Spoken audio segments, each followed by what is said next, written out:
салому алайкум дӯстон ва ҳаводорони канали Rahim Production. Инак мо боз ба дидори як додари маъюб омем ки айни ҳол и чанд солаи учаҷон? 16-17 солаш. 17 сола. На 10,000 паунд. Дӯстони азиз, ин дар ноҳияи Фархор дар ҷамоати Зафар деҳаи Чоргул Навбод мешавад. Инҷа чӣ мешавад? Навбод. Дар анҷа қарор дорад ва ҳозир аз забони ширини модари азиз мешунавем ки ба чӣ сабаб ҳамин додари азизи ма ба чунин дард, ба чунин маъюби гурӯҳи як гирифтор шудагӣ. Салому алайкум ушаҷон. Камтар гап мезадем ки чӣ хел шуди фарзанди шумо? Як бораи хел шуд? аз ҷониби Парвардигор хайр шидагӣ. Аввал худо шукрона мекунем ки ҳам хел фарзанд насиби ман шидагӣ. Худованд ҳар одама дард намета. ҳамон одами бузург, одаме ки қувват ки ҳамин дарда дора, ҳамин дарда мара дод аз худованд. вақте ки хайр мумкин аст ҳисоби ки як сеткаи ангур дар болаи шикам задагӣ боша, ӯ кори набуда, хайр мумкин аст ҳисоби амушта боша, мумкин аст ҳисоби худованд худаш чишидагӣ. Чанд солаи ҳамин хел нигоҳбин метунӣ ё ай хурдиш ҳам хел? Ай хурдиш, аймон вақте ки чилш бучир баъд ям хелиши. Барои шумо қинеса ягон ҷо маърака, ягон ҷашн маросим мешавад шумо фарзанд худованд ҳамон одаме ки дар хона ба дард дорад, ҳамон одам худаш медонад. ира хӯрданша, пӯшунданша, мисол иша мекуна, мисол тар мекуна, ҳама ира қина ин ки шукрона мекуна. овози ҳамаша худо мекунӣ? ҳамаша худ мекуна. Дар оила чанд фарзанд дорӣ? Дар оила 2 духтар дорам, 3 фарзанд, 3 бача. Фақат танҳо ҳамин писартон ҳамин хел маъюб? ҳамин писар ҳамин хел хайштагӣ шукронаи мардакам ки хай агар дар ҳамин хона бошад қатъи мо бозиш медорона. ҳазор бо шукри худованд мекунам ки қатъи мо агар ки хай набошад маҷбур худо мекунам, худам ҳутиш мекунам. дар таст бо тасташ майда шидагӣ поҳоша лад метам, ҷоеш мешавад дар клёнка мепартонам, хушрушушташ метунам, ҷоеш ки мешавад зуру намерасад дигар миёнам ранги худаш инвати шидагиам. хас мешавам хеле азоб ай хайсад бо шукронаи худо шукрона мекунем. ҳамсоё ягон хештабор кӯмак дастгирӣ мекунад? вақте ки як ҳамсоя ма авқати ба маза кунад миёра аввал амира мета. Яъне дастгирӣ аз ҷониби ҳамсоё хештабор ҳастад? мастакам.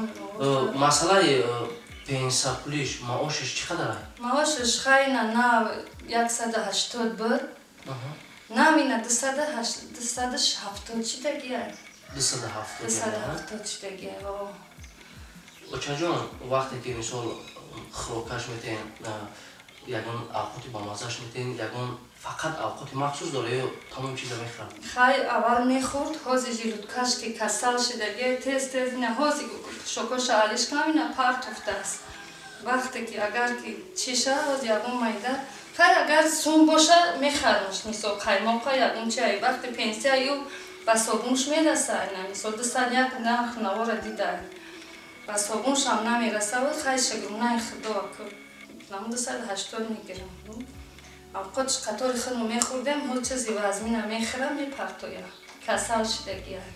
ина дӯстони азиз, дарди модари азиз, дарде ки ҳар кас тоқат карда наметавонад. бузургтарин чиз ҳам дар назди худованд, ҳам дар назди тамоми фарзанди инсоният модаре нигоҳ кунед ки як шеҳвачаи нозанина ки бояд имсол дар ин сини сол дар қанати модар боша, як дасти модара бигирад, як дар ҳама пастии баландӣ дар бари модар боша. афсӯс баръакс, то ҳозира модар дарун берун ҳамаша мекунад. дӯстони азиз, агар ҳама каса сарҷам шем ба ҳамин додари азизи ма, ба ҳамин оилае ки ба кӯмаки мо шумо ниёз доранд, беҳтарин кори хайр мехоҳам ки ман як нақле ки дар баленса шидагӣ ҳамира нақл кунам. мумкин аст? вақте ки як нимсола буд, ма баленсаи кулодаи тарафи оон ховуш кардадем. баъд вақте ира дида ҳаст, аввалон ки шукрона мекунем ки ман хел оча ҳастам. шукрона мекунем ки ранги модарои дигар нестам ки мақсад фарзанди худша мисол айди мета мисол парто на партофтам не мепартофтам. мақсадаш ҳамон буд. мақсадаш ҳамон буд. мо баленсада ховкам ай тарафи оон духтаро вақте ки чӣ мешава мебирояд духтаро баъд ҳамоҷа стало мерафтам, занаке пайдо шид, очае пайдо шид ки мегуфт ки ку биё очаи каҷала, یک هفته همین گپم شنیدم میرفتم در بالینسر توقعی میگریستم بعد همین کار یادم نمیروم همه در رنج میزگره بود گپای همون سه مادر تاجیک یادم نمیروم بعد گفت کوبی اوچه کجاله این دخت بچه من خیلی پاک کجاله بر شگرونه خدا میکنم بعد او چشمامش خود سابق به سر دستم گرفتمش گفت خاله جان بیا هم خیلی گرم نکن اوچه من هر روز برای ما میگریم بعد شید کسل خیلی دیگه بس کرد با یه زنه که دیگه پیدا شد که ای بالای خودش شور زنگ گرفت خونم بالینسر دیم نکرد وقتی که این جوگای دخترو بود بعد او دگونهش جونی بدن نه تا یه زنکای بدن که صد بار شگرونه خدا با او زنکم شگرونه میکنم که من گوه نیستم من گودرم میکشم با تلفن گودرم میکشم این زنه که مستی دیگریش میگه که بیا اینی کجاله بر نستم بری کجاله بر اینا هیچ کنی دوست داشتم خیلی بر گفت که بیا اینی را پرد توی میدونی تجربه بر مردک تنشون بته بر بچه ساسته بیا ایرا بته ای جان خیستم و عوض شد اختم گفتم شما اوچه چی که شما همین فرزنده برای فرشوهر شدت ایتیمی تج میپرتوی اگر در اخچخوا تکر یک نیم ساله به $100 من دلار را نمیفهمم $100 بر بعد گفتم که در بالای فرزندت من $100 بدی همین را یک تاری موش را نمیتمد یک تاری موی همین بچه ما بطه نمیتم تا ایتای مادر اکو دروش توف کردن در کور بعد یکی از دهنم برای ایچ خیلی شیر گفتگیم بعد گفتم فرزند شیرین‌تر از جان است از دهن گپ برآمدن آسان است گپ در دلم میزند چون خنجری تیز گپ رو فهمیدم پشیمان شدم تیز این گپ وقتی که اوچه نسم دیلی که خرکش خیلی بگم او فرزند که را مزاق میکرد بچهش مور این زنک که من مزاق میکرد گفت که بیا بچه کجاله تر ایتیم ایتش پر تایم مثال بچه من تو بگی ساز کرد هیچ کتر درک تا نمیاوه همون کسال شید که اومد در پیشم بخشیش پرسید که ای جانی بی خداونده من مثال تر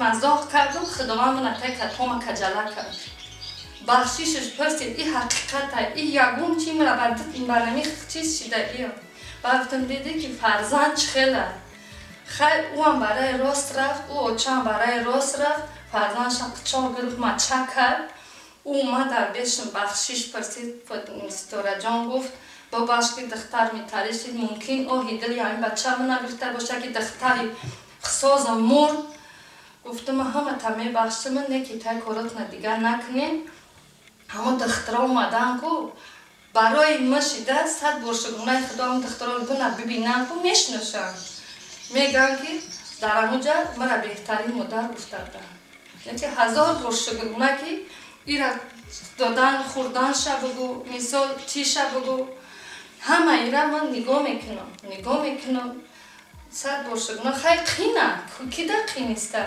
همه هم در قینه شنو چمی من موقعی که میگریه هازی کو در گریه من خودم هازی کسل شدم عصبان پاک خراب شده گیم پر که بگریه گیزاله میشم میخوام که میونی بچه مقلن دیگه شوه که یکی که شیشته بتونه یا که در نظر خداوند شفاش یکی نه تا نمیدونم اگر خیلی وریانت های هستن که یگان طبیب یگان دکتر گفتگی باشه که مثلا مبلغ باشه همین میون همین دودر عزیز روز میشه و یعنی اگر لیچی نکنن هسته یگان 50-100% گارانتی 50-100% گارانتی ندادن میشوه که گفت اینم خیال کرد که او پوچه اگر پای بچه بجنبه میشوه کردن میشوه آخه ای را اگر که میشیده میکردیمش سو نگفتیم که کنیمش خیلی دوستان عزیز همه کسی سرجام میشیم برنامه دادر عزیز برنامه مادر جیگربان یک کمک میکنیم بسیار شخصیت ها در کامنتر هم مینویسن که مثال شما چی با فقط ای غریب با خودش نکنید چی با یک از دیگر خودش نکنید دوستان عزیز ما یگان کس مجبور نمیکنیم برای برادر عزیز برای مادر عزیز خیر کردن. هر یک نفری که خیر میکنه در نامه اعمال خداوند ثبت میگرده. خیر کرده مینت نکنه که هست شیر بچه‌ای که تمام همین خدمایوبایی را که ما دستگیر کردگیم دست کمکشون را دراز کردگیم. دوستان عزیز اینم کرده با نام پسر مادر تعلق داره. نام نسب فرزند دیگه‌تون چیه کرده با نام نسب که صدیرف جمعخان اینم کرده الفبان صدیرف جمعخان. باز من نمره کرده را یک بارگاه میزنم با در تگ ویدیو نوشته میشه قطعی نامری دستی همین مادر. کسانی باور میکنه مرحمت ناحیه فرخار جامعه ظفر خانه 8 دهه چردون میگن دهه ایروپورت ایروپورت خانه 8 نمره دا زن زنه آدرس میتونن بین ای پیش بینید دوستان عزیز. کسانی که باور میکنه این یگان جای پنهانیش نیست. هیچ کس برای رکلام خودش روی نوار نمیبره که جهان بینش دوستان عزیز. نمره کرده الفبان ما یک بارگاه میزنم 50 58 27 02 84 42 28 38 در تگ نمی نوار نوشته میشه. با کدوم نمره رو رجیستر کردگی؟ نمره واویلون گفتن؟ واویلون چند نمره واویلون کن؟ نمره واویلون وقت نمیدونم. چند اکا نمره واویلون؟ 988 81 72 73 988 81 81 72 73 72 73 برای نمره رجیستر کردیم. همین نمره که در تگ ویدیو مونده. همه کسا سرجم میشیم برای مادر عزیز برای شیر باشه. حاضی اول اوچان دوم میته بعد گفتن همون شیر بچه‌ای که ما را تماشا کردن دستگیر میکنن دوشون میته. مایله خدای پاک و پروردگار 18000 عالم کسانی که همین بچه من را نگاه میکنن کسانی که دست کمک میرسونن پروردگار 18000 عالم صاف خالی را در دنیا نبینن. پروردگار کریم شفای کسل داشته باشن شفای کامل شده. پروردگار غریب باشن در غریبی نگاهشون بداره. پروردگار هیچ محل دست کم دلی را نبینن. آمین رب العالمین. دوستان عزیز دو یک مادرم گرفتن ای دولت هر یک شخصیت دوستان عزیز. خدا نگهبان تو برنامه آینده دستگیر برای همه شیر بچه فراموش نکنید. خدا نگهبان.